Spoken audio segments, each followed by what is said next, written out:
Power Pole Dan here with the new project series that we're gonna do. Today, I've got 3 micro skiffs behind me, and we're gonna choose which micro skiff to build from the ground up. On my far side over there, I've got a 13-foot stump knocker with a 25 horsepower Mercury 2-stroke. Behind me, I've got an extra wide classic Johnson skiff with another Mercury 2-stroke.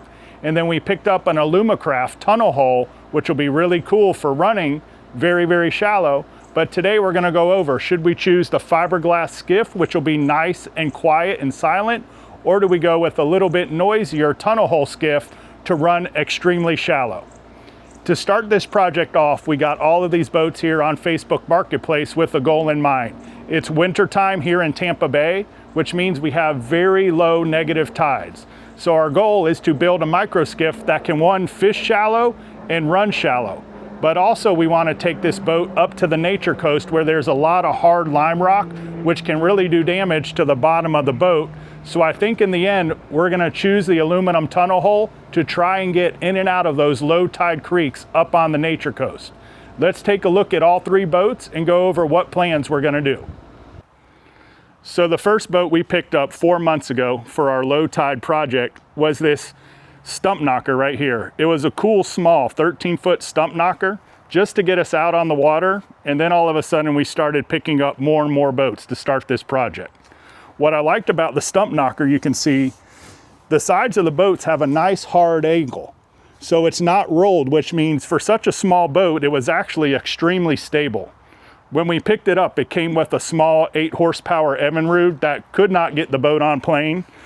So we switched that out, picked up a 20 horse Mercury, added a 25 horse carburetor to it, and now this little boat flies. I mean, easy in the upper 20s to definitely over 30 mile an hour with me by myself.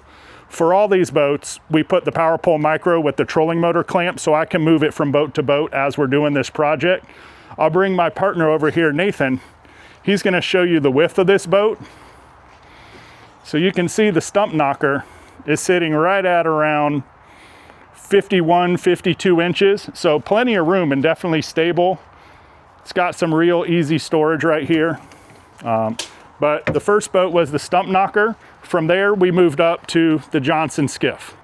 The second boat we picked up a couple weeks ago is this nice Johnson skiff. Now, my first boat growing up was a Johnson skiff, but it was the much narrower model.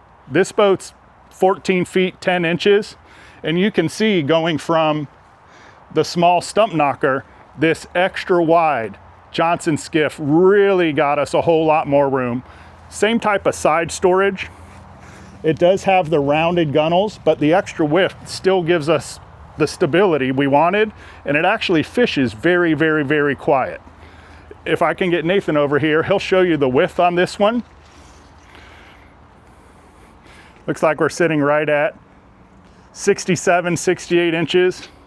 Whoever had this boat before me really beefed up the transom to add this 20-inch shaft motor. But the Johnson skiff is a really cool boat. If I were planning on fishing shallow, say around Tampa Bay, south or the west coast, and not venturing up to the nature coast where all those hard rocks were, this would be the boat I would keep because it's so stealthy. But because we're gonna go up where it's very treacherous, and on those low tides, you really need to slide out of those creeks on a very shallow boat, we're gonna end up keeping the Alumacraft here. We'll get this motor guide trolling motor off, putting a power pole move on there. Fish finder's gonna go away, no more foot pedal. The width on this guy, she's a little narrower than the Johnson skiff at around 63 to 64 inches. Lot of room in here. What we're gonna have to do is figure out, there's no storage. Where are we gonna put our life jackets? Where are we gonna put our fishing tackle? So we're gonna build some type of a storage in here. I'd like some sort of a grab bar when we're running. This boat came with a super nice 15 horsepower Honda that uses no gas, but it's too slow. So my plan is to take the 4-stroke Honda off, put it on the smaller stump knocker, and then move that 20 horsepower Mercury over here. And I can see already the way it's setting up. This is a very large tunnel, and this motor is not at the maximum height. So we are gonna figure out a way to get this boat to run as shallow as possible with that 25 horsepower Merc. We'll have to test a bunch of props, add a bunch of cup, figure out some sort of a static or hydraulic jack plate, maybe some trim and tilt. But this is gonna be a cool boat when we're done with it. I really look forward to seeing what we're gonna do to trick this out and make it an absolute fishing machine.